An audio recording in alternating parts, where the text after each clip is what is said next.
بسم اللہ الرحمن الرحیم. دنیا بھر سے دیکھنے اور سننے والے تمام ناظرین و سامعین کی خدمت میں السلام علیکم ورحمۃ اللہ وبرکاتہ. میں ہوں آپ کا میزبان محمد عبدالودود اور آپ دیکھ رہے ہیں پروگرام آپ کے مسائل کا حل، جسے روزانہ شب 9:05 پہ ملک کے معروف دینی و اصلی تعلیمی ادارے جامعۃ الرشید کراچی سے براہ راست آپ کی خدمت میں پیش کیا جاتا ہے. ناظرین کرام، روزانہ آپ کو معلوم ہے کہ اس پروگرام کے ریفرنس سے بہت سارے آپ کے سوالات اور ان کے جوابات آپ تک پہنچانے کی بھرپور کوشش کی جاتی ہے. اور روزانہ کی طرح آج بھی ہمارے ساتھ مفتیان کرام کا ایک سینئر پینل موجود ہے جن کے سامنے ہم آپ کے سوالات ڈسکس کریں گے اور ان سے بہت ہی مستند اور بہت ہی مدلل انداز میں جوابات حاصل کر کے آپ تک پہنچائیں گے. ہمارے اس پروگرام میں اگر آپ بھی اپنا سوال بھیجنا چاہتے ہیں اور ہمارے اس پروگرام میں شریک ہونا چاہتے ہیں اپنے سوالات کے ذریعے سے، یا آپ کو اس بات کا احساس ہے کہ آپ کے دل و دماغ میں کسی بھی شرعی نقطۂ نظر کے حوالے سے کوئی بھی تشنگی ہے، تو اس تشنگی کو دور آپ کر سکتے ہیں. آسان سا طریقہ ہے، آپ فیس بک پر جائیں گے اور فیس بک کے سرچ انجن میں JTR میڈیا ہاؤس لکھ کر اس پیج کو سرچ کریں گے اور اسی پیج پر ہماری لائیو ٹرانسمیشن جاری ہے، اس کا حصہ بنیں گے اور کومنٹ بار میں اپنا سوال تحریر فرمائیں گے. جواب کا انتظار کریں گے. سوال تحریر کرتے وقت آپ کو معلوم ہے 2 باتوں کا خیال رکھنا بہت ضروری ہے. نمبر 1 یہ کہ اپنے سوال کے ساتھ اپنا اور اپنے علاقے کا نام ضرور لکھیں، اور نمبر 2 یہ کہ غیر ضروری سوالات جتنے بھی ہیں، چاہے وہ فرقہ وارانہ نوعیت کے ہوں یا سیاسی نوعیت کے ہوں، ان سے آپ گریز برتیں گے، کیونکہ ایسے سوالات سے آپ کا وقت بھی ضائع ہوگا اور مفتیان کرام کا قیمتی وقت بھی اس سے ضائع ہوگا. آج کے جو معزز مہمان ہمارے ساتھ آج کی نشست میں موجود ہیں، ان کا تعارف آپ کی خدمت میں سب سے پہلے پیش کرتے چلیں. آج موجود ہیں ہمارے ساتھ سب سے پہلے مفتی اسد اللہ شہباز صاحب، کل کی طرح سینئر مفتی ہیں اور استاد الحدیث ہیں جامعۃ الرشید کراچی کے، اور معاون مسئول ہیں شعبہ تخصصات جامعۃ الرشید کراچی کے اور نگران ہیں شعبہ فلکیات کے بھی. دوسرے معزز مہمان مفتی عمران مجید صاحب موجود ہیں ہمارے ساتھ. آپ بھی سینئر مفتی ہیں، سینئر فیکلٹی ممبر ہیں جامعۃ الرشید کراچی کے، اور ساتھ ہی ساتھ آپ نے IBA کراچی سے اکنامکس میں MS بھی کر رکھا ہے. اور تیسرے معزز مہمان مفتی عابد شاہ صاحب، کل کی طرح آج بھی ہمارے ساتھ ہیں. آپ بھی سینئر مفتی ہیں، سینئر فیکلٹی ممبر ہیں جامعۃ الرشید کے، اور جامعۃ الرشید کے شعبہ فقہ المعاملات المالیہ والعلوم الاداریہ کے، اور حلال فوڈ ماہر ہیں، اتھارٹی سے تسلیم کیے جاتے ہیں حلال فوڈ کے حوالے سے. تینوں معزز مہمانوں کا بہت بہت شکریہ تشریف آوری کا. آغاز کرتے ہیں آج کی نشست کے سوالات کا، اور پہلا سوال مفتی اسد اللہ شہباز صاحب کی خدمت میں ہے، عبد الرحمن صاحب کا، جی انڈیا سے. اور مساوی پوچھتے ہیں، جمعہ کے دن سورہ کہف کس وقت پڑھنا افضل ہے؟ کیا فجر کی نماز سے پہلے پڑھ سکتے ہیں یا کوئی اور وقت ہے اس کے لیے؟ بسم اللہ الرحمن الرحیم. سورہ کہف پڑھنے کی جو فضیلت آئی ہے وہ جمعے کے دن آئی ہے، اور جمعے کا دن جو جمعرات کا دن کا سورج غروب ہوتا ہے اس سے شروع ہو جاتا ہے، یعنی جمعے سے پہلے والی جو رات ہے وہ بھی جمعے کے اندر ہی شمار کی جاتی ہے. بلکہ بعض روایات میں بھی لیلۃ الجمعہ کے الفاظ بھی آئے ہیں کہ سورہ کہف لیلۃ الجمعہ کو پڑھنے کی یہ فضیلت ہے، ایک نور حاصل ہوتا ہے اس سے انسان کو. تو چاہے وہ اس رات کو پڑھ لی جائے، یعنی جمعے اور جمعرات کے درمیان والی شب کو، چاہے دن میں کسی وقت پڑھ لی جائے، دونوں کا اختیار ہے، کوئی خاص وقت متعین نہیں اس کے. ٹھیک ہے جی، جزاکم اللہ صاحب. اور اگلا سوال ہے آفاق احمد صاحب کا اسلام آباد سے. وہ یہ پوچھتے ہیں جی کہ نکاح کے وقت شرائط کے اندر پلاٹ کی ملکیت دینے کا لکھا ہوا ہو تو کیا وہ حق مہر میں آتا ہے، جبکہ ایسی نیت نہیں تھی؟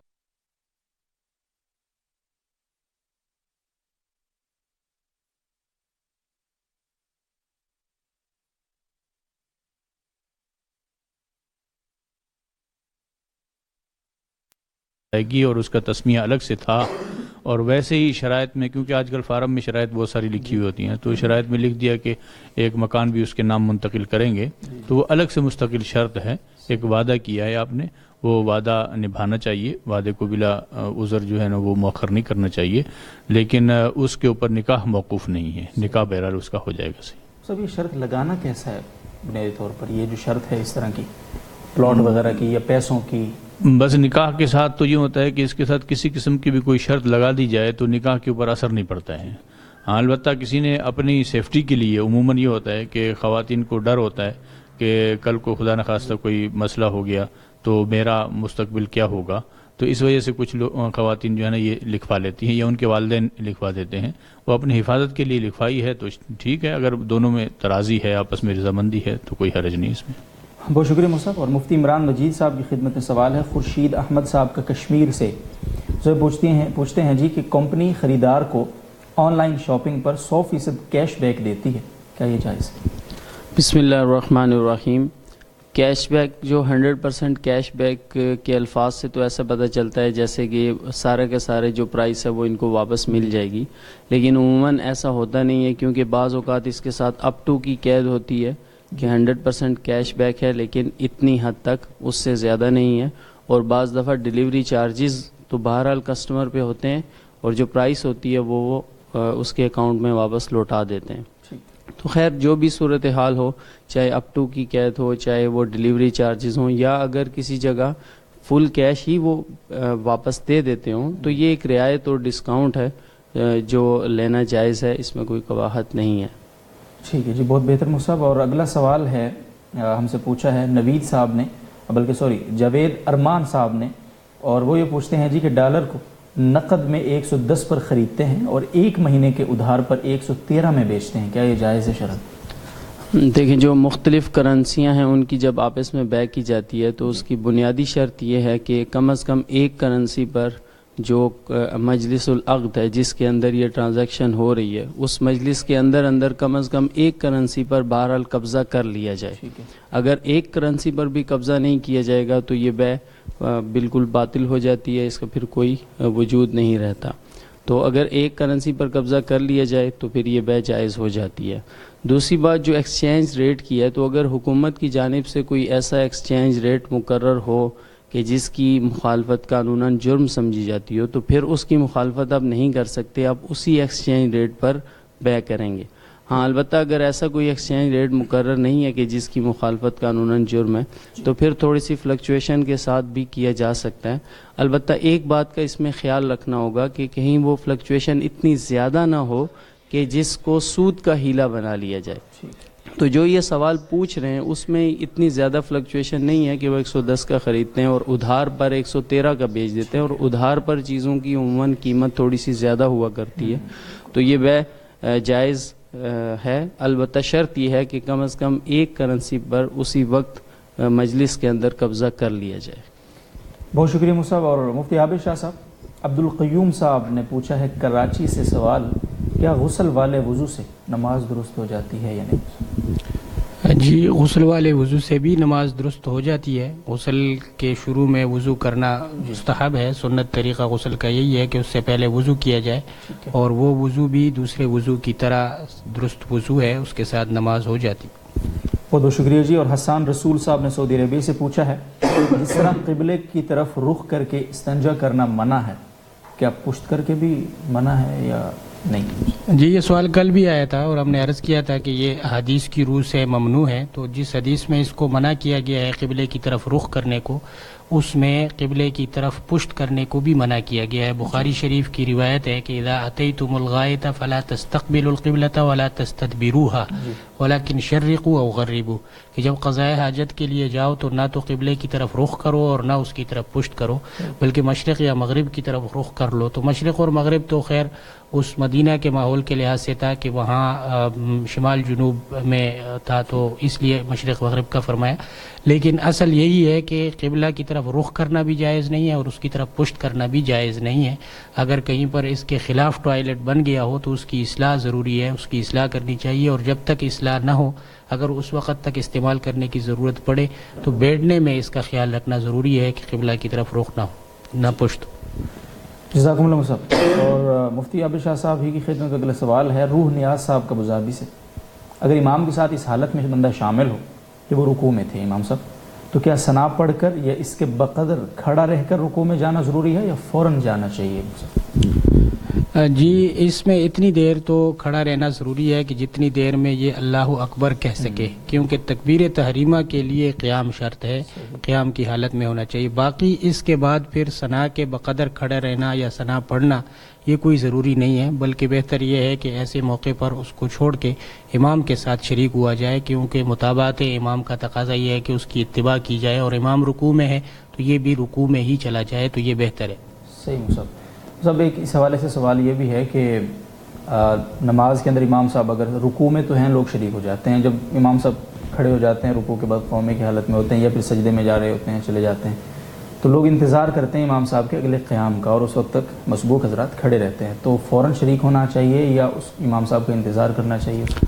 اگر کوئی حاجت نہ ہو، بس اوقات کپڑے وغیرہ درست کرنے کی ضرورت ہوتی ہے، تو ایسے موقع پر تو تاخیر اس ضرورت کو پورا کر کے شریک ہو سکتے ہیں، لیکن اگر مکمل تیار ہو انسان تو فوری طور پر شریک ہو جانا چاہیے، کیونکہ نماز کی جو حالت ہے یہ ایک قرب کی حالت ہے، تو جتنی جلدی جتنا زیادہ وقت آدمی اس میں گزار سکے تو یہ انسان کے لیے اجر و ثواب اور اس کے آخرت کی کامیابی کا باعث ہے۔ بہت شکریہ صاحب۔ مفتی اسد اللہ شہباز صاحب سے پوچھا ہے جی، محمد یوسف صاحب دبئی سے آپ کی خدمت میں سوال ہے، وہ یہ پوچھتے ہیں جی کہ کیا شادی کے موقع پر لائٹنگ کے ذریعے گھر کو سجانے کی شرعی طور پر کوئی گنجائش ہے یا نہیں؟ یہ جو شادی کے موقع پر جو خوشی کا اظہار ہے یہ منع نہیں ہے، خوشی کا اظہار کرنا جائز ہے، لیکن اس کو اتنا طول دے دینا یا اس میں اتنا خرچہ کر دینا جو اسراف کی حد تک چلا جائے وہ جائز نہیں ہے۔ اتنا مصرفانہ خرچے نہیں کرنے چاہیے، تھوڑے بہت جیسے کہ لائٹنگ عمومی طور پہ تھوڑی بہت ہوتی ہے اس میں تو کوئی حرج نہیں ہے، لیکن اس سے زیادہ جو اسراف کی حد میں آ جائے یا اس میں کوئی غیر شرعی کام چیز پیدا ہو جائے تو پھر وہ جائز نہیں رہتا ہے۔ تو فقط اتنا ہو کہ مرگ میں اور شادی میں کچھ فرق ہو سکے، بس اتنا کافی ہے۔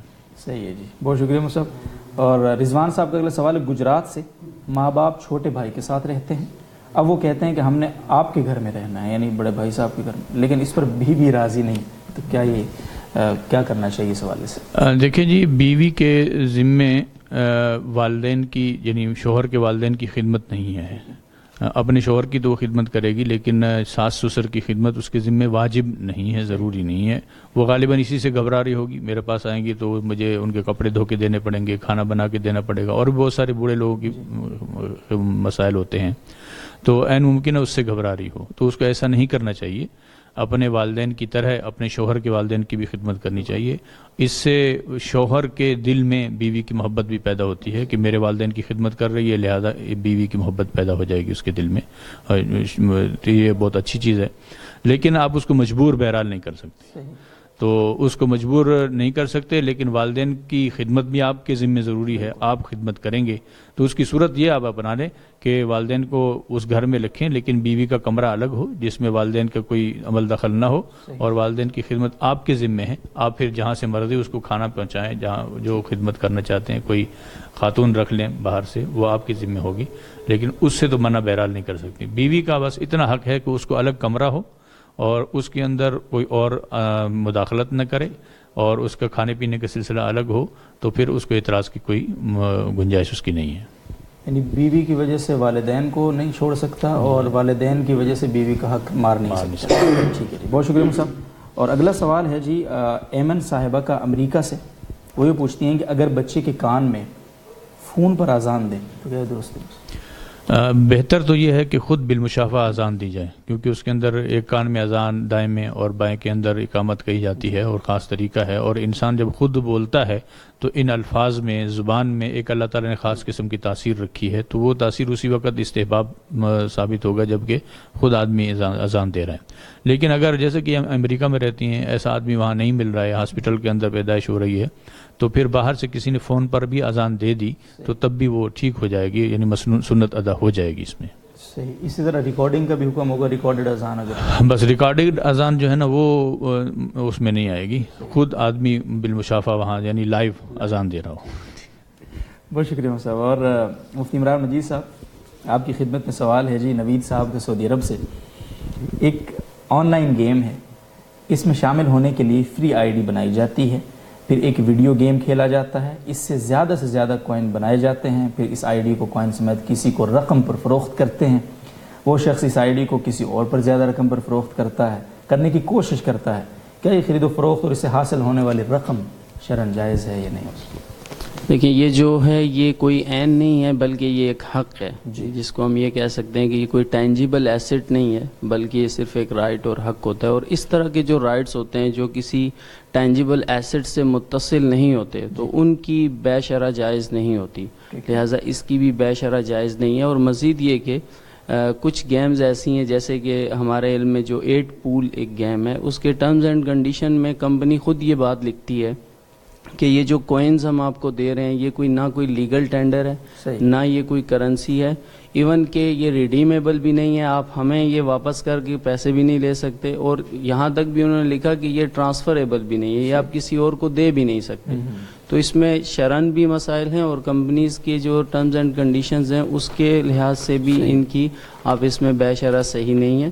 اور مزید یہ کہ اس پر یہ بھی ایک اضافہ کرتا چلوں کہ اس طرح کی گیمز میں اتنا انہماک کہ جس سے حقوق اللہ یا حقوق العباد ضائع ہونے کا خدشہ ہو، تو ان میں تو ویسے بھی نہیں پڑھنا چاہیے، اور ان گیم سے اجتناب ضروری ہے۔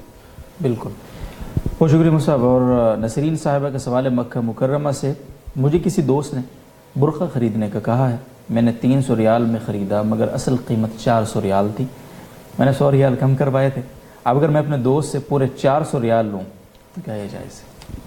دیکھیے، ان کے جو دوست ہیں وہ موکل ہیں اور یہ ان کی وکیل ہیں، اور شریعت کا اصول یہ ہے کہ وکیل جب موکل کی اجازت سے کوئی کام کر رہا ہوتا ہے تو وہ اس کا نفع نقصان وہ موکل ہی کی طرف لوٹ رہا ہوتا ہے۔ تو اس لحاظ سے اگر یہ انہوں نے ان کے کہنے پر یہ برقع خریدا ہے تو یہ 300 کا اگر خریدا ہے تو ان پر لازم ہے کہ یہ ان کو 300 کا ہی دیں گی، 400 کا نہیں دے سکتی۔ اور ہاں، البتہ اگر ان کے کہے بغیر انہوں نے کبھی خرید لیا ہو اور پھر یہ ان کو فروخت کر رہی ہوں تو پھر زیادہ کر سکتی ہیں، لیکن اس صورت میں تو جیسے خود کہہ رہی ہیں کہ انہوں نے کہا تھا پھر میں نے خریدا، تو اس کا جو بھی ہوگا وہ ان کے موکل کی طرف لوٹے گا، اور یہ 300 کا ہی ان کو دینا پڑے گا۔ مطلب رعایت کروانے کا ان کو کوئی فائدہ نہیں ہوگا؟ جی، یہ موکل کو فائدہ ہوگا۔ بہت شکریہ جی مصعب، دوستی نبھانی چاہیے، دوستی نبھا، ثواب ہوا ہے ان کو اللہ کی رضا کے لیے۔ چلو بہت شکریہ جی مفتی عابد شاہ صاحب، آپ کی خدمت میں سوال ہے جی، اور سجاد علی صاحب نے پوچھا ہے، التحیات میں انگلی اٹھانا بھول گئے اور درود میں یاد آیا تو کیا کرنا چاہیے؟ جی بس ایسی صورت میں پھر انگلی نہیں اٹھانی چاہیے۔ انگلی جو اٹھائی جاتی ہے وہ خاص شہادت کے ساتھ اٹھائی جاتی ہے، اشہد اللہ پر اٹھائی جاتی ہے اور الا اللہ پہ نیچے کی جاتی ہے۔ تو جب وہ موقع گزر گیا ہے تو اب انگلی اٹھانا وہ مستحب نہیں ہے۔ ٹھیک ہے۔ اور محمد رفیق صاحب کشمیر سے پوچھتے ہیں، نماز حاجت کیسے پڑھی جاتی ہے؟ تفصیل سے بیان فرما دیجیے۔ نماز حاجت پڑھنے کا طریقہ یہ ہے کہ جب کسی کو کوئی حاجت پیش آ جائے تو وہ اچھی طرح وضو کرے، اور اس کے بعد 2 رکعت نفل صلاۃ الحاجت کی نیت سے پڑھ لے، اور 2 رکعت سے فارغ ہونے کے بعد پھر وہ حمد و ثنا کرے، اللہ تعالیٰ کی دعا کی طرح ہاتھ اٹھا کے وہ حمد و ثنا کرے، حمد و ثنا کے بعد درود شریف پڑھے، اور درود شریف کے بعد پھر اپنی جو حاجت ہے اس کے لیے کسی بھی زبان میں، اپنی زبان میں وہ دعا کر لے۔ اور اس سلسلے میں بعض روایات میں، سنن ترمذی کی ایک روایت ہے، اس پہ ایک خاص دعا کا بھی ذکر ہے کہ وہ دعا بھی عربی کے الفاظ اگر کسی کو یاد ہوں تو وہ الفاظ بھی وہ کہہ سکتا ہے، لا الہ الا اللہ الرحمن الرحیم، اور اسألک موجبات رحمتک وعزائم مغفرتک والغنیمت من کل بر والسلامت من کل اثم لا تدع لی ذنبا الا غفرتہ ولا ہما الا فرجتہ ولا حاجتا ہی لک رضا الا قضیتہا یا ارحم الراحمین۔ یہ سنن ترمذی کی روایت میں یہ الفاظ ہیں، تو اگر کسی کو یہ الفاظ یاد ہوں تو ان الفاظ میں بھی وہ دعا کر سکتا ہے۔ یہ یاد نہ ہو تو کوئی ضروری نہیں ہے اپنی زبان میں بھی دعا کر لے، بس صلاۃ الحاجت کا یہی طریقہ ہے، اس سے زیادہ کچھ کرنے کی ضرورت نہیں۔ بہت شکریہ مصعب۔ اور محمد ابراہیم خلیل صاحب اسلام آباد سے، ان کا یہ سوال ہے، نابالغ بچہ اگر اقامت کہے نماز کے لیے تو کیا حکم اقامت ہو جائے گی یا دہرانی پڑے گی؟ جی، نابالغ کی اذان و اقامت کا ایک ہی حکم ہے، اور اس میں یہ تفصیل ہے کہ اگر نابالغ بچہ ایسا ہو جو سمجھدار ہو تو اس کا صف کے درمیان میں کھڑا ہونا بھی ٹھیک ہے، اور اس کا اقامت کہنا بھی بلا کراہت صحیح ہے۔ جس طرح کہ نابالغ اگر اذان دے دے، سمجھدار نابالغ، تو اس کا اذان دینا بلا کراہت فقہاء نے تصریح کی ہے کہ وہ صحیح ہے۔ البتہ اگر بچہ سمجھدار نہ ہو، ناسمجھ بچہ ہو، تو ناسمجھ بچے کی اذان کے بارے میں فقہاء نے یہ تصریح کی ہے کہ وہ جائز نہیں ہے، اور ایسی صورت میں اس اذان کا اعادہ ضروری ہے۔ تو اقامت کا بھی یہی حکم ہے کہ ناسمجھ بچے کی نہ تو صف کے درمیان میں کھڑا ہونا صحیح ہے اور نہ ہی اس کا اقامت کہنا صحیح ہے، ایسی صورت میں دوبارہ اقامت کہنی چاہیے۔ ٹھیک ہے جی، جزاکم اللہ مصعب۔ اور مفتی اسد اللہ شہباز صاحب کی خدمت میں سوال ہے جی، سوال پوچھا ہے صدیق خان صاحب نے، اور وہ یہ پوچھتے ہیں جی کہ اگر ایک آدمی کے بچے زیادہ ہوں اور اب وہ اور بچے پیدا کرنا نہیں چاہتا یا نفقہ برداشت نہیں کر سکتا، تو کہتے ہیں جی کہ صحبت کے وقت حمل روک سکتا ہے یا نہیں؟ یہ جو انہوں نے عذر بیان کیا ہے کہ نفقہ برداشت نہیں کر سکتا، اس علت سے معنی حمل دوائی کھانا یا ہم بچے رکوانا یہ جائز نہیں ہے۔ اللہ تعالیٰ نے خود فرمایا ہے کہ نحن نرزقکم و ایاہم، رزق دینا ہماری ذمہ داری ہے، ہم ان کو بھی رزق دیتے ہیں، آپ کو بھی رزق دیں گے، تو لہذا اس عذر کی بنا پر بچوں کے اندر وقفہ کرنا یہ ٹھیک نہیں ہے۔ ہاں البتہ ویسے ہی اگر تربیت کا مسئلہ ہے یا بیوی کی صحت اس بات کی اجازت نہیں دیتی ہے کہ مزید بچے پیدا ہوں، تو اس کی وجہ سے فقہاء نے لکھا ہے کہ عارضی طور پر کوئی ایسا طریقہ اختیار کر لے جس سے فی الحال بچوں کے درمیان میں وقفہ ہو جائے، مستقل نہیں، عارضی طور پر کوئی ایسا طریقہ اختیار کر سکتا ہے یہ، لیکن مستقل اگر مثلا رحم نکال دینا، بچے دانی نکال دینا، یہ جائز نہیں ہے۔ بہت شکریہ صاحب۔ تو مطلب نیت اگر یہ بدل لیں اپنی، مطلب جیسے آپ نے فرمایا کہ تربیت میں مشکلات ہوں گی یا ان کی دیکھ بھال میں مشکلات ہوں گی، نفقہ کی نیت اگر بدل لیں، نفقے کا ٹھیک نہیں ہے، تو پھر ٹھیک ہے۔ بہت شکریہ صاحب۔ اور اگلا سوال ہے بنت عبداللہ صاحبہ کا، وہ پوچھتی ہیں کہ مجھے استحاضہ کی بیماری ہے، ہر بار استنجا کرنا بہت پریشانی کا باعث ہے، کیا میں یہ کر سکتی ہوں کہ ایک یا دو نمازوں کے لیے ٹیشو کا استعمال کروں اور باقی کے لیے استنجا کروں؟ یہ بھی بتا دیں کہ استنجا کرنا سنت ہے یا واجب ہے اس حالت؟ دیکھیں، یہ جب نجاست اپنی جگہ سے آگے تجاوز کر جاتی ہے، جسم کے بقیہ حصوں کو لگ جاتی ہے، پھر اس کو دھونا ضروری ہوتا ہے، وہ پھر ٹیشو سے گزارا نہیں چلے گا۔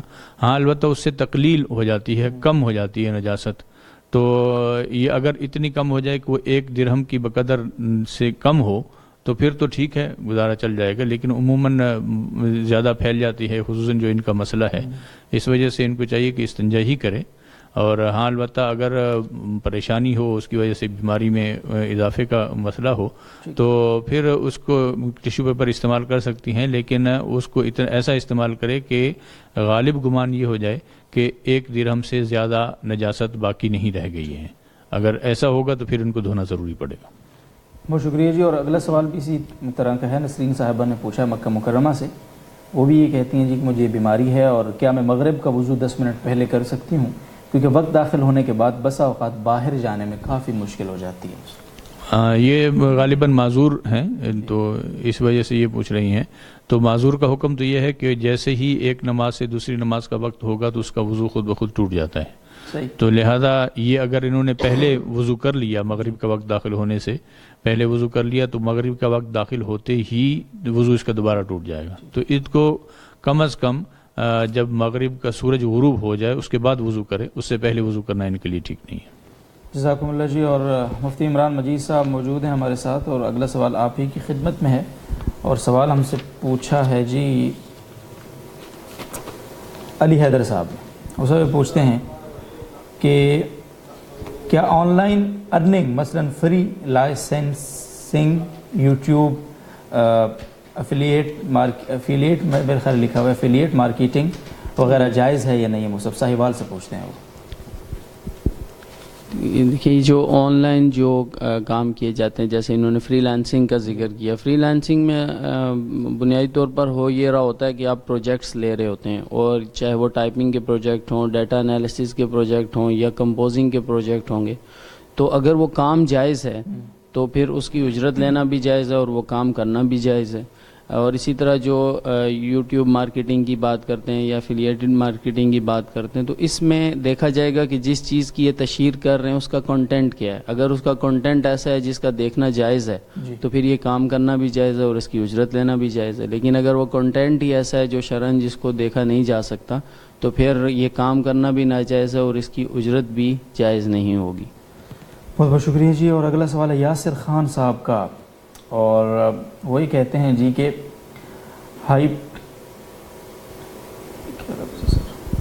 پتہ نہیں کیا مشکل سے لفظوں نے لکھا ہوا ہے۔ حنیف حسن صاحب مدینہ منورہ سے اگلا سوال ان کا شامل کرتے ہیں، ہپنوٹزم کے بارے میں پوچھ رہے ہیں۔ ہپنوٹزم جی، اس کی شرعی حیثیت کیا ہے؟ مصعب یہ بیان فرما دیں، آسان پوچھے کریں حضرات۔ ہپنوٹزم یا ٹیلی پیتھی بھی اس کو بولتے ہیں، ہپنوٹزم بھی بولتے ہیں، مسمرزم بھی بولتے ہیں۔ یہ بنیادی طور پر اس کی حقیقت یہ ہے کہ جس طرح انسان کی قوت بدنیہ ہوتی ہے، جیسے اس کے اعضاء میں قوت ہوتی ہے، ہاتھ پاؤں میں قوت ہوتی ہے، تو اسی طرح ایک نفسانی قوت بھی ہوتی ہے۔ یہ بہت زیادہ ریاضت اور مشق کے بعد کسی انسان کو حاصل ہوتی ہے، اور اس کے ذریعے سے آپ کسی انسان پر اثر کرتے ہیں فزیکل ٹچ کے بغیر، یعنی اپنی قوت نفسانیہ سے، سوچ اور توجہ سے آپ کسی پر اثر کرتے ہیں.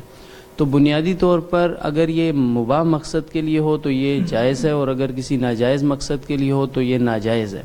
لیکن مسئلہ یہ ہے کہ شریعت کا ایک اصول یہ بھی ہے کہ وہ مباح کام جس کے اندر بہت سارے مفاسد آ جاتے ہوں اور لوگوں کے عقائد بگڑ رہے ہوں تو وہ مباح کام بھی پھر ناجائز ہو جاتا ہے. یہی صورتحال اس ہپنوٹزم کی بھی ہے کہ آج کل کے دور میں چونکہ اس کے اندر بہت سے مفاسد آ چکے ہیں اور لوگوں کے عقائد بھی اس کے بارے میں بہت عجیب سے ہوتے جا رہے ہیں، تو اس لیے فی زمانہ اس کو جائز نہیں کہا جائے گا، اور اس کے اندر جو خرابیاں ہیں اس کی وجہ سے اس کو ناجائز کہا جائے گا. ٹھیک، جزاکم اللہ صاحب. اور یہ میرے ہاتھ میں ناظرین جو آپ پیپر دیکھ رہے ہیں، مجھے آج باہر صاحب نے کہیں پکڑ لیا. آپ کا پروگرام روزانہ سنتے ہیں اور بہت خوشی ہوئی آپ سے مل کے، اور پھر انہوں نے جو شکوے شروع کیے، ہم سوالات بیچتے ہیں. پہلے تو آپ لائیو کرتے تھے، پھر آپ پیپر پہ آ گئے ہیں پتنی پہ. میں نے کہا بھائی یہ پیپر ناظرین کو بتاتا چلو کہ یہ پیپر کوئی الگ کسی اور کے باہر سے سوال ہمیں موصول نہیں ہوتے، یہ وہی سوالات ہیں جو آپ نے پوچھے تھے کل ہم سے. تو ہم کوشش کرتے ہیں کہ آپ کے سوالات کا چونکہ بہت ہی آپ اہمیت سے ان کو پوچھتے ہیں، ہمارے اوپر اعتماد کرتے ہیں، مفتیان کرام کی اس ٹیم کے اوپر اعتماد کرتے ہیں، تو ہماری کوشش ہوتی ہے کہ ہم ہوائی فائر نہ کریں اور بالکل ان کو پوری تحقیق کے ساتھ اور کتابوں کے پوری چھان بین کے ساتھ، حوالوں کے ساتھ آپ تک پہنچائیں. لیکن ایک سوال یہ بھی ہوتا ہے کہ حوالے نہیں دیے جاتے، تو ظاہر ہے اتنا چھوٹا سا یہ وقت ہوتا ہے، تھوڑا سا وقت ہوتا ہے، اتنی تعداد میں سوال ہوتے ہیں، تو ہر ایک سوال کے ساتھ اس کی حدیث نمبر، حوالہ نمبر دینا ممکن نہیں ہوتا. لیکن آپ کے سوالات کو ایک دن اسی پروسیس سے گزار کر پوری تحقیق کے بعد آپ تک پہنچایا جاتا ہے. آج کے جو آپ نے سوالات لکھے ہیں وہ آج مفتیان کرام کی خدمت میں بھیجے جائیں گے، ان کا پرنٹ لے کے کاغذ کے اوپر، اور مفتیان کرام ان پر تحقیق کریں گے ایک ایک سوال پر، اور کل آپ کی خدمت میں وہ سوالوں کے جواب اس طرح پہنچیں گے. تو یہ ہے اس کاغذ کا فلسفہ، کوئی اور اس کے پیچھے کوئی وجہ نہیں ہے. لہٰذا آپ نے اگر آج جو سوال پوچھے ہیں ان کا جواب آپ کو نہیں مل رہا تو نوٹ کر لیں، انشاءاللہ کل ان سوالات کو پوری تحقیق کے بعد آپ تک پہنچایا جائے گا، ان کے جوابات کو. تو بہرحال یہ میں نے وضاحت کر دی صاحب. اور اگلا سوال ہے حنیف حسن صاحب نے مدینہ منورہ سے پوچھا ہے. آج کل فیس بک وغیرہ پر بعض لوگ کوئی چیز مثلا دعا یا کوئی آیت وغیرہ بھیجتے ہیں اور نبی کی قسم دے کر کہتے ہیں کہ اسے آگے شیئر کریں، اور جو شیئر کرے گا اسے 20 دن میں خوشی ملے گی، اور جس نے نہیں کیا اس کی 20 سال تک کوئی دعا قبول نہیں ہوگی. کیا حقیقت ہے؟ دیکھیں، اس میں پہلی بات تو یہ ہے کہ اللہ تعالیٰ تو کسی بھی چیز کی قسم کھا سکتے ہیں، جیسے قرآن میں مختلف جگہوں پر والفجر بھی، فجر کی بھی قسم آتی ہے، واللیل والشمس، ان کی قسمیں اللہ تعالیٰ کھاتے ہیں. لیکن مخلوق کے لیے، انسانوں مسلمانوں کے لیے حکم یہ ہے کہ قسم صرف اور صرف اللہ کی ذات کی کھائی جائے گی، کسی اور کی قسم نہیں کھائی جا سکتی. تو اس میں پہلی بات تو یہ جو یہ ذکر کر رہے ہیں کہ نبی کی قسم دی جاتی ہے، تو پہلا تو اس میں یہ مسئلہ ہے. دوسرا یہ ہے کہ قسم دینے سے قسم منعقد نہیں ہوتی جب تک کوئی شخص خود قسم نہ کھائے. تو کسی کو قسم دینے سے تو قسم نہیں ہوگی جب تک وہ خود قسم نہ کھائے. اور دوسرا اس میں یہ مسئلہ ہے. تیسرا اس میں یہ ہے کہ جو یہ آخر میں ذکر کرتے ہیں کہ فلاں کام آپ شیئر کریں تو خوشی ملے گی یا ثواب ملے گا، اور اگر نہیں کریں گے تو گناہ ہوگا. تو ثواب کا ہونا یا گناہ کا ہونا یہ شریعت بتاتی ہے. قرآن کی کوئی آیت ہوگی یا حدیث ہوں گی تو اس سے پتہ چلتا ہے، جبکہ ان چیزوں کے بارے میں کوئی دلیل نہیں ہوتی، یہ ویسے ہی لوگ اپنی طرف سے بنا لیتے ہیں. تو جب اس چیز میں اتنے مسائل ہیں تو اس سے پتہ چلتا ہے کہ اس کی کوئی حقیقت نہیں ہے، اور اس سے اجتناب ضروری ہے، اس سے بچنا لازم ہے. کہ اگر کسی تک ایسے آ جائے تو اس کو اپنے اوپر ٹینشن لے کے یہ نہ سمجھے کہ آگے میں نے نہ کیا تو بس کوئی بہت بڑا جرم ہو جائے گا. ایسا کچھ بھی نہیں ہے. ہاں، اگر کسی چیز کا ثواب جو ہے وہ حدیث سے ثابت ہو تو وہ ہوتا ہے، لیکن وہ اس طرح کی شیئرنگ والے ثواب حدیث میں نہیں آتے. شیئر کرنے سے ثواب نہیں ملتا، شریعت پر عمل کرنے سے ملتا ہے سر. اور اسی حوالے سے ایک ویڈیو واٹس ایپ ہمیں کی کسی نے، اس میں یہ تھا جی کہ ایک بہت اہم بات میں آپ سے کرنے لگا ہوں اور سن لیں، اور جو وہ یہ ہے کہ موبائل کے اندر خدا کا واسطہ ہے کوئی قرآن یا کوئی حدیث کی کتاب یا کوئی ایسی چیز نہ رکھیں، کیونکہ موبائل ریسیٹ ہو جاتا ہے، وہ ڈیلیٹ ہو جاتی ہیں، تو وہ ایک قیامت کی نشانی میں سے ایک نشانی ہے، اور اس کو آپ آگے شیئر کریں. میں نے اپنا فرض ادا کر دیا. اب آپ کو دیکھتے ہیں قرآن سے کتنی محبت ہے آپ کو، یہ ایسے سب کچھ جی یہ تو کیا ہے؟ یہ نفسیاتی وہ ایک وار کرتے ہیں نا، سائیکولوجیکل افیکٹ ہوتا ہے کہ آپ اگر اس پہ ایمان رکھتے ہیں تو یہ کریں، اگر نہیں کریں گے تو گناہ ہوگا. تو یہ سب ویسے باتیں ہیں، اس کا پریشر بھی نہیں لینا چاہیے، اور جو شریعت کے اصول ہیں یہ جو انہوں نے یہ جو پوائنٹ اٹھایا ہے کہ قرآن مجید کی وہ اس میں رکھنے سے وہ ڈیلیٹ ہو جاتا ہے تو پھر یہ قیامت کی نشانی. نہیں، وہ دیکھیں وہ قرآن کی تو ہم جیسے پہلے بھی کئی دفعہ یہ وضاحت کر چکے ہیں کہ جب وہ لائٹس آف ہو جاتی ہیں ڈیجیٹل میڈیا کی تو وہ پھر قرآن نہیں رہتا، وہ ڈیجٹس میں اور بٹس میں چلا جاتا ہے، 0-1 میں چلا جاتا ہے وہ. تو یہ اس وعید میں یا اس چیز میں داخل نہیں ہے. بہت شکریہ مصعب. اور اگلا سوال ہے مفتی عابد شاہ صاحب کی خدمت میں، اور سوال ہم سے پوچھا ہے جی موسیٰ صاحب نے اسلام آباد سے.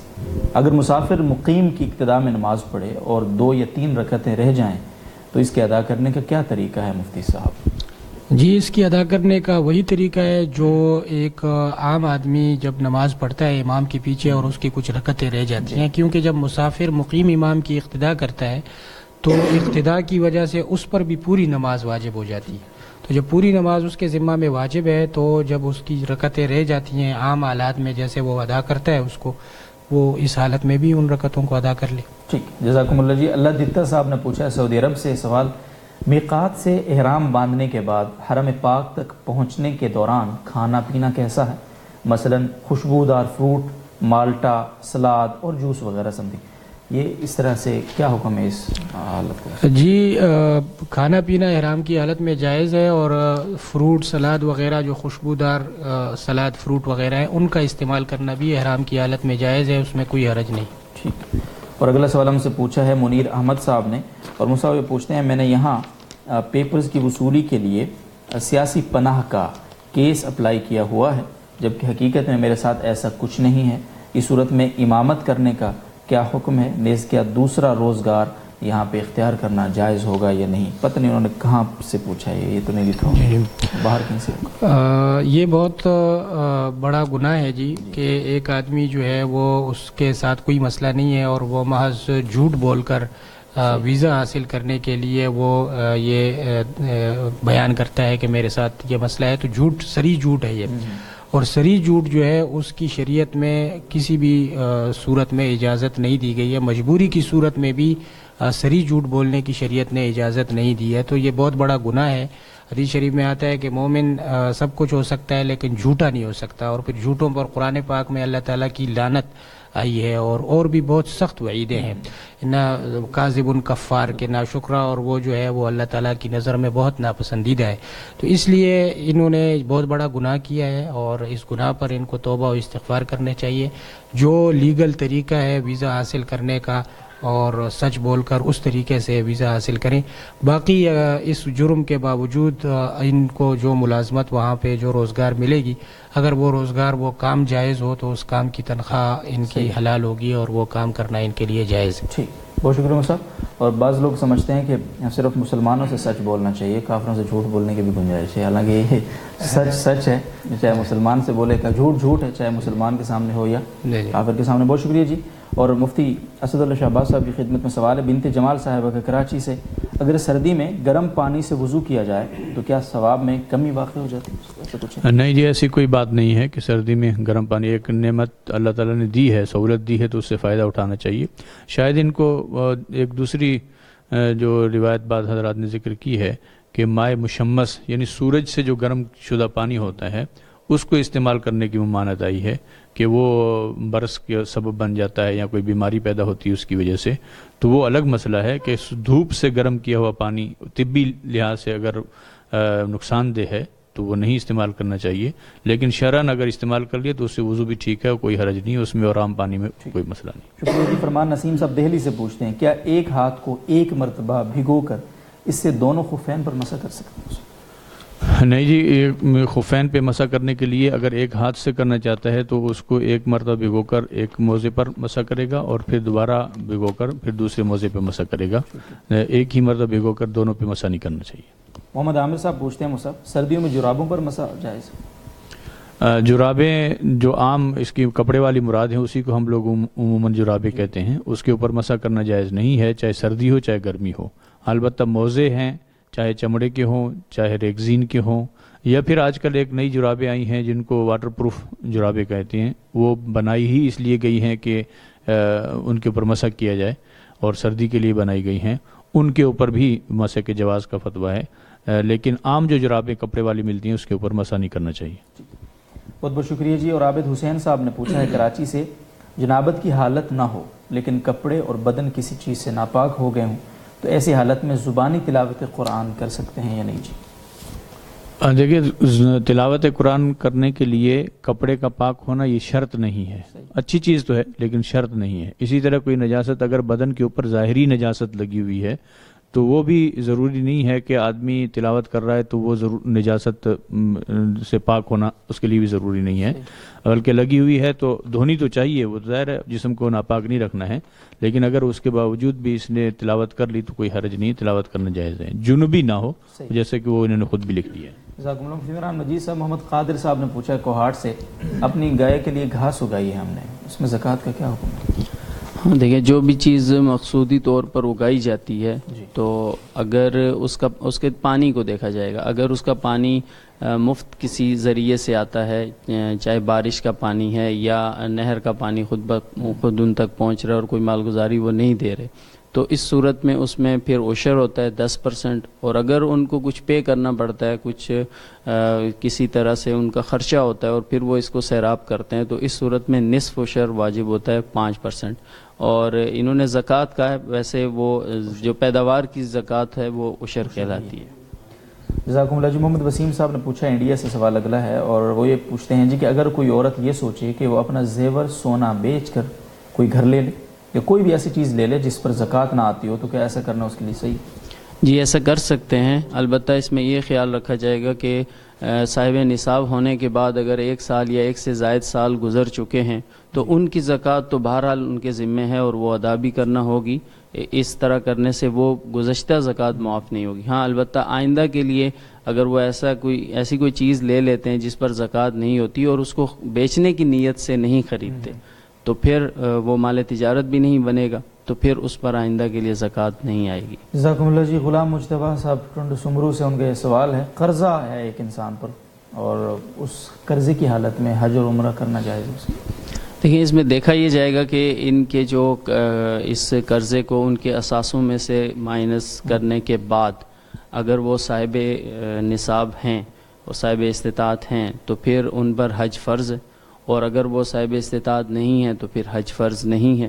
اور عمرے کا جہاں تک تعلق ہے تو عمرہ تو واجب یا فرض نہیں ہوتا، تو وہ تو مسنون عمل ہے، تو اس طرح سے وہ تجزیہ کر لیں، تو اگر ان پر حج فرض ہوتا ہے تو پھر تو حج بہرحال کرنا ہے، اور اگر فرض نہیں ہے تو ان کے ذمہ فرض نہیں ہے۔ تو قرضے کا اس طرح براہ راست کوئی تعلق نہیں ہوتا، اس کو اپنے اموال میں سے لیس کر کے پھر دیکھا جاتا ہے کہ وہ صاحب استطاعت ہے یا نہیں۔ بہت سارے لوگوں کے پاس گنجائش ہوتی ہے لیکن وہ یہ عذر بسا اوقات کر لیتے ہیں کہ ہمارے بچے بھی جوان ہیں، بیٹیاں گھر میں بیٹھی ہیں، ان کی شادی کرنی ہے تو پہلے وہ فرض ہے بعد میں یہ ہے، یہ عذر ہے؟ یہ عذر نہیں ہے، بلکہ جو املاک ہیں وہ دیکھا جائے گا کہ جس کی ملک میں وہ رکوم ہیں تو اس میں سے جب اس کو لیس کریں گے اس کے قرضوں کو تو باقی مال کو دیکھا جائے گا، اگر اس کے پاس حج کی استطاعت ہے تو اس پر حج فرض ہے، چاہے وہ ابھی نہ کرے، لیکن اس میں تاخیر نہیں کرنی چاہیے، لیکن بہرحال اس کے ذمہ فرض ہو جائے گا۔ ہو گیا ہے، ٹھیک ہے، جزاکم اللہ۔ عبدالعزیز صاحب کا اگلا سوال ہے، اگر غلطی سے سلام پھیر دیا تو نماز ٹوٹ جاتی ہے؟ دیکھیں، اگر سلام پھیرنے کے بعد اپنی جگہ پر ہی بیٹھے ہیں اور کوئی نماز کے منافی کام نہیں کیا، جیسے بات چیت کرنا یا اٹھ کر چلے جانا یا کھانا پینا، تو ایسا اگر کوئی کام نہیں کیا اور یاد آ گیا تو وہاں سے ہی نماز کو مکمل کریں اور سجدہ سہو کر لیں۔ لیکن اگر اس طرح کا کوئی کام کر لیا تو پھر وہ نماز فاسد ہوگی، اب ان کو دوبارہ اس کا اعادہ کرنا پڑے گا۔ جزاکم اللہ جی۔ مفتی عابد شاہ صاحب کی خدمت میں سوال ہے جی، سجاد احمد صاحب کا کشمیر سے، حلال جانور مثلاً گائے کے اندر کے اعضاء جیسے پیٹ، انتڑیاں وغیرہ، ان کے کھانے کا کیا حکم ہے شرعاً؟ جی یہ حلال ہے، ان کو دھو کر استعمال کیا جا سکتا ہے۔ مخصوص 7 اعضاء ہیں حلال جانور کے، پتا، غدود، مثانہ، شرمگاہ وغیرہ، وہی حرام ہے، اس کے علاوہ جو اعضاء ہیں وہ حلال ہیں۔ ٹھیک ہے جی۔ صاحب خالد منصور صاحب کا سوال ہے، کیا شدید مجبوری میں شراب یا منشیات جیسے چرس یا ہیروئن بیچے جا سکتے ہیں؟ جی نہیں، شراب اور منشیات جن کا کوئی جائز استعمال نہیں ہے ان کا بیچنا کسی بھی صورت میں جائز نہیں ہے، بالکل جو بے ہوگی وہ باطل ہوگی، اور رقم پر ملکیت بھی نہیں آئے گی. البتہ افیون وغیرہ جو دواؤں میں استعمال ہوتی ہے جن کا جائز استعمال ہوتا ہے تو ان کے بارے میں اگر یہ اطمینان ہو کہ خریدار اس کا منشیات کے طور پر نشے کے لیے استعمال نہیں کرے گا بلکہ دواؤں میں کرے گا تو اس صورت میں اس کی بے کی گنجائش ہے. بہت شکریہ مصعب. اور حمید اللہ صاحب کو کوئٹہ سے سوال ہے اور وہ پوچھتے ہیں ہومیوپیتھک جو دوائیاں ہوتی ہیں جی ان میں 90% الکوہل بطور پریزرویٹو شامل ہوتا ہے, کیا اس کا شرعاً استعمال جائز ہے یا نہیں مصعب؟ جی ہومیوپیتھک ادویات جو ہوتی ہیں یہ ان میں اگرچہ 90% تک الکوہل ہو لیکن یہ نشہ آور نہیں ہوتی بالفعل, یعنی ان کی وجہ سے نشہ نہیں ہوتا. تو اس لیے جو آدمی بیمار ہو اور دیانتدار طبیب اس کے لیے یہ تجویز کرے دوا تو اس کے لیے اس دوا کو استعمال کرنا فتویٰ کی روح سے جائز ہے. البتہ تقویٰ کی روح سے بہتر یہ ہے کہ وہ ایسی دوا استعمال کرے جو الکوہل سے پاک ہو, تو فتویٰ کی روح سے یہ جائز ہے. جزاکم اللہ. جی محمد شاہد صاحب انڈیا سے پوچھتے ہیں بے نمازی کے ذبیحے کے کیا حکم ہے؟ جی ذبیحہ بہتر یہ ہے کہ کوئی ایسا شخص ذبیحہ کرے جو نمازی ہو, اور لیکن اگر بے نمازی شخص نے ذبیحہ کر لیا تو جو بھی مسلمان آدمی ہو اور وہ اللہ کا نام لے کے ذبح کرے تو ذبیحہ حلال ہو جاتا ہے. جزاکم اللہ جی. اور آگے سوال ہے اگر کوئی عورت کسی بچے کو اپنا دودھ پلائے جبکہ اس کا اپنا بچہ 3 یا 4 سال کا ہو تو کیا اس سے حرمت رضاعت ثابت ہوگی؟ جی ایسی صورت میں جبکہ بچے کی عمر 2 یا 2.5 سال 2 سال سے کم ہو تو اس میں حرمت رضاعت ثابت ہو جائے گی. شادی شدہ خاتون جو بھی ہوتی ہے اس کا اگر سینوں میں دودھ اتر آئے اور وہ کسی بچے کو پلا دے تو اس سے حرمت رضاعت ثابت ہو جاتی ہے. جزاکم اللہ جی. مفتی اسد اللہ شہباز صاحب کی خدمت میں سوال ہے جی, اور سوال پوچھا ہے بنت صلاح الدین صاحبہ نے کراچی سے. اگر بہت سالوں کی قربانیاں رہتی ہوں مگر اتنے پیسے نہ ہوں کہ 1 سال کی بھی قربانی کے پیسے صدقہ کر سکیں تو کیا جب زیادہ پیسے جمع ہو جائیں تو پھر دوبارہ رقم معلوم کر کے اسی دن پیسے الگ کیے جائیں؟ نیز جس دن الگ کیے ہوئے پیسوں کی ادائیگی کریں گے اس دن اگر جانور کی قیمت کم یا زیادہ ہو تو کیا حکم ہوگا؟ تو ان کا مقصد اصل مسئلہ یہی ہے کہ ان کے پاس فی الحال پیسے نہیں ہیں اور یہ آہستہ آہستہ جمع کر کے پھر قربانی صدقہ کریں گی. تو اس کا طریقہ یہی ہے کہ جمع کرتی رہیں اور جب پیسے جمع ہو جائیں تو جس دن انہوں نے ادا کرنا ہے اس دن جو ایک متوسط قسم کے جانور کے جتنی رقم بنتی ہے اتنی رقم ان کو صدقہ کرنا ہوگی. اگر انہوں نے پیسے جمع کر لیے اور جس دن خریداری کرنے گئے اس دن بکری کی قیمت زیادہ ہو گئی یا اس کی قیمت کم ہو گئی تو اسی کا اعتبار ہوگا. اگر زیادہ ہوگی تو زیادہ پیسے دینے پڑیں گے, کم ہوگی تو کم پیسے دینے پڑیں گے. شکریہ جی. اور علیم شفیق صاحب نے کراچی سے پوچھا ہے کہ اب میت کو سرد خانے میں رکھوانا درست ہے جی؟ اولاً تو میت کو رکھوانا ہی درست نہیں ہے کیونکہ اس کو جب تیار ہو گئی ہے اور قبر بن گئی ہے تو اس کو دفنا دینا چاہیے.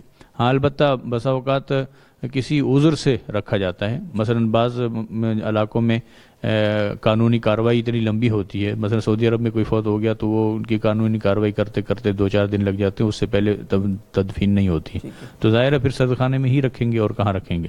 لیکن عموماً ویسے نہیں رکھنا چاہیے, چاہے وہ کسی رشتہ دار کے انتظار میں ہو یا کوئی اور مسئلہ ہو, اس کو جلدی دفن کر دینا چاہیے جتنا جلدی ہو سکتا ہے. بہت شکریہ جی. زرار صاحبہ نے پوچھا لاہور سے ہمارے والد نے اپنی زندگی میں ہی وراثت تقسیم کر دی تھی. ہماری بڑی بہن جو طلاق یافتہ تھیں وہ وفات پا گئیں. ان کے ذمے نماز اور روزوں کی قضا تھی. ان کی وراثت ہم سب میں تقسیم ہو گئی. ہم چاہتے ہیں کہ ان کی وراثت بیچ کر مسجد مدرسہ بنوا دیں. کیا اس طرح سے ان کے ذمے جو نمازیں تھیں یا روزے ہیں ان کی قضا ہو جائے گی, ادا ہو جائیں گی یا نہیں ہو جائیں گی؟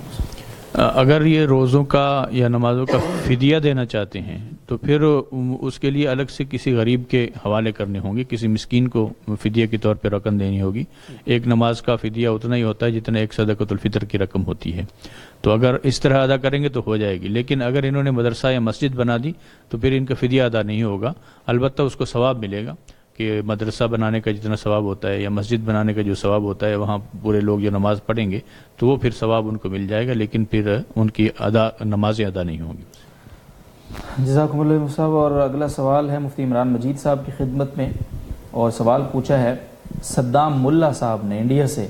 اگر سطر کھلا ہو تو وضو صحیح ہو جاتا ہے, کیا اس سے نماز پڑھ سکتے ہیں یعنی اس وضو سے جو کھلے سطر کی حالت میں کیا؟ کھلے سطر کا وضو سے کوئی تعلق نہیں ہے، یعنی چاہے کھلے سطر کی حالت میں وضو کر لیا یا وضو کرنے کے بعد سطر کھول گیا تو اس سے وضو نہیں ٹوٹتا، اس سے نماز پڑھی جا سکتی ہے۔ ٹھیک ہے، جزاکم اللہ جی۔ کبھی یہ مشہور تھی یہ بات کہ اگر آپ کی جو پاجامہ ہے وہ گھٹنوں سے اوپر چلا جائے گا تو وضو ٹوٹ جاتا ہے۔ بہرحال یہ تو بالکل ہی کپڑے نہ ہوں تو وضو اس کو فرق نہیں پڑتا۔ حافظ صلاح صاحب ہاڑی سے پوچھتے ہیں کہ مسجد کی چھت پر امام کے لیے حجرہ بنانے کی گنجائش ہے یا نہیں؟ دیکھیں، اس میں جو مسجد نماز کے لیے جو جگہ مختص ہے اس کے اوپر اگر تو مسجد کی مسجدیت مکمل ہو چکی ہے، یعنی نیچے شرعی مسجد بن چکی ہے اور اب کوئی اوپر امام کے لیے حجرہ بنانا چاہتا ہے تو وہ نہیں بنا سکتا۔ ہاں، البتہ اگر جو واقف ہے اس نے یہ اپنی نیت کا اعلان کیا ہو کہ میری نیت یہ ہے کہ میں نیچے مسجد کے لیے نماز کے لیے مختص جگہ اور اوپر امام کے لیے حجرہ بناؤں گا تو پھر اس کی گنجائش ہے، پھر یہ بنایا جا سکتا ہے۔ لیکن اگر مسجد کی مسجدیت مکمل ہو چکی، اب اوپر حجرہ نہیں بنایا جا سکتا، اور یہ اس جگہ کا حکم ہے جو خاص نماز کے لیے مختص ہے۔ البتہ جو جگہ مسجد کے ملاقات ہوتے ہیں جیسے وضو خانہ ہے یا استنجا خانہ ہے تو اس کے اوپر امام کے لیے حجرہ بنایا جا سکتا ہے، اس میں کوئی حرج نہیں ہے۔ بہت بہت شکریہ مصعب۔ اور مطیع الرحمان صاحب کا اگلا سوال ہے، کیا قرآن کریم کے علاوہ تجوید ضروری ہے، جیسے عربی زبان بولنے میں تجوید کے ساتھ؟ یہ ضروری تو صرف اور صرف قرآن کریم کے لیے، باقی کے لیے بہتر ہے کہ زبان کو اس کے سٹائل سے ہی بولا جائے، لیکن اگر نہیں بولے تو کوئی مسئلہ نہیں۔ ٹھیک ہے، بہت شکریہ۔ لیکن قرآن کریم کے لیے بہت ضروری ہے، لیکن انفارچونیٹلی آج کل ظاہر اس کی طرف بھی توجہ نہیں ہے۔ بہرحال کل بھی اس پر بات ہوئی تھی تفصیلی۔ ابو محمد ہارون صاحب ابوظہبی سے پوچھتے ہیں، مسجد میں قرآن کریم موجود ہوں پھر بھی موبائل سے قرآن کریم کی تلاوت کرنا کیسا ہے مصعب؟ دیکھیے، جہاں تک جواز کا تعلق ہے تو جائز تو ہے یہ کہ مسجد میں قرآن کریم رکھے ہوئے اور یہ موبائل میں پڑھ رہے ہیں، لیکن اگر اس کے علاوہ بھی اگر بہتر تو یہی ہے کہ براہ راست مصحف سے پڑھا جائے، اس کی برکات بھی ہیں اور یہ زیادہ بہتر بھی ہے۔ لیکن اگر پھر بھی بلا وجہ بھی اگر وہ اس سے پڑھتا ہے تو اس میں کوئی یہ اس کو ناجائز نہیں کہا جا سکتا۔ بہت شکریہ جی۔ اور مفتی اسد اللہ شہباز صاحب سے اسی متعلق ایک سوال ہے مصعب، وہ یہ ہے کہ مسجد میں لوگ صف در صف بیٹھے ہوتے ہیں نماز کے انتظار میں، تلاوت کا اگر جو ہے کسی کا دل ہو تو بس اوقات یہ ہوتا ہے کہ ہم پنجاب کے علاقوں میں تو بہت یہ ماحول ہے کہ پیٹھ کے پیچھے بیٹھ کر اگر کوئی قرآن کھول لے تو لوگ ایسے گھورتے ہیں جیسے تو بس اب گیا یہ بندہ۔ اور یہاں کراچی میں ہم نے دیکھا ہے کہ لوگ پڑھ رہے ہوتے ہیں نارملی، تو شرعی طور پر اس کا کیا؟ دیکھیے، اس کا تعلق ادب کے ساتھ ہے اور ادب کا تعلق پھر عرف کے ساتھ ہے کہ جس کو عرف میں بے ادبی سمجھا جاتا ہے وہ بے ادبی ہوگی، اور جس کو عرف میں بے ادبی نہیں سمجھا جاتا اس کو بے ادبی نہیں کہیں گے۔ تو وہاں جن علاقوں میں پیٹھ کے پیچھے بیٹھ کر قرآن پڑھنے کو بے ادبی سمجھا جاتا ہے وہاں نہیں بیٹھنا چاہیے، وہ بے ادبی ہی ہے، اور آدمی کو ایسی جگہ بیٹھنا چاہیے جہاں کوئی سامنے نہ ہو۔ لیکن یہاں ہمارے ہاں خصوصاً جو مدارس ہوتے ہیں یا جہاں زیادہ رش ہوتا ہے تو وہاں اگر اس بات کا خیال رکھیں کہ پیچھے بیٹھیں گے تو بے ادبی ہوگی تو پھر بیٹھنے کی جگہ نہیں ملتی ہے، کیونکہ ساری صفیں بھری ہوئی ہیں۔ مثلا ہمارے ایک مسجد میں یہاں پر جامعہ میں 1,500-2 ہزار طلبہ ہیں، تو اب وہ کہاں سے ایسی اتنی جگہ لائیں جہاں اس کے بغیر بیٹھیں۔ اگرچہ ہم اس میں بھی خیال رکھتے ہیں کہ طلبہ کو آمنے سامنے بٹھاتے تلاوت کے وقت، لیکن بسا اوقات مشکل ہو جاتا ہے۔ جب مشکل ہو اور لوگ سارے اس بات سمجھ رہے ہوں کہ یہ بے ادبی نہیں ہے، یہ کسی مجبوری کی وجہ سے کیا جا رہا ہے، تو پھر کوئی حرج نہیں ہے۔ لیکن عموماً عام حالات میں جہاں عوام الناس کا مجمع ہو وہاں ایسے نہیں بیٹھنا چاہیے، اس کو ایسی جگہ بیٹھے جہاں پشت نہ ہو اس کی طرف۔ صحیح، جزاکم اللہ صاحب۔ اور تمام معزز مہمانان کا بہت بہت شکریہ تشریف آوری کا۔ اور ناظرین کرام، انشاءاللہ آپ کے جو سوال آج ہم تک پہنچے ہیں کل کاغذ کے پہ ان کو اتار کے اور دوبارہ آپ سے ملاقات کریں گے، اور آپ سے یہی درخواست ہے کہ سوال پوچھنے کے بعد آپ غائب نہ ہوں، ہمارے ساتھ جڑے رہیں۔ انشاءاللہ آپ کے سوالات کے ضرور آپ تک جوابات پہنچیں گے، لیکن مایوسی تب ہوتی ہے جب آپ سوال پوچھ کے مایوس ہو جاتے ہیں اور دور ہو جاتے ہیں پروگرام سے، اور آپ کے سوال کا بعد میں جواب وہ بیان کر دیا جاتا ہے لیکن آپ تک چونکہ وہ پہنچتا نہیں ہے تو آپ ناراض ہوتے ہیں۔ تو ناراضگی کی بنیادی وجہ آپ کی ہم سے دوری ہے۔ بہت سارے ہمیں پیغام موصول ہوتے ہیں جرمنی سے، چائنا سے۔ اب ہمیں کسی نے فون کر کے بتایا، لوگ فون آتے رہتے ہیں، لیکن بتایا انہوں نے کہ ہم جرمنی میں ایک یونیورسٹی کے اندر MBBS کر رہے ہیں، لیکن آپ کے پروگرام کے لیے چونکہ وہاں 5 بج رہے ہوتے ہیں اس وقت میں جو آپ کے 9 ہیں، لیکن ہم پورا وقفہ لیتے ہیں، 1 گھنٹے کا بریک لیتے ہیں ہم آپ کے پروگرام کو جب سے یہ شروع ہوا ہم سنتے ہیں، کبھی اس میں ناغہ ہم نے نہیں کیا. تو ظاہر ہے باہر کے جو لوگ ہیں ان کو اس کی قدر اس لیے کہ وہاں ظاہر یہ ماحول نہیں ہے، انوائرمنٹ نہیں ہے پورا. تو یہاں تو ہمیں خاص طور پر اہل پاکستان کو اس کی قدر کرنی چاہیے. اس طرح کے مستند اور اپنی نوعیت کے ایک منفرد پروگرام کی اللہ رب العزت ہمیں شکر گزاری کی توفیق عطا فرمائے کہ شکر سے نعمتیں بڑھتی ہیں. کل شب 9:05 پہ دوبارہ آپ سے ملاقات ہوگی. اجازت دیجیے. اللہ حافظ.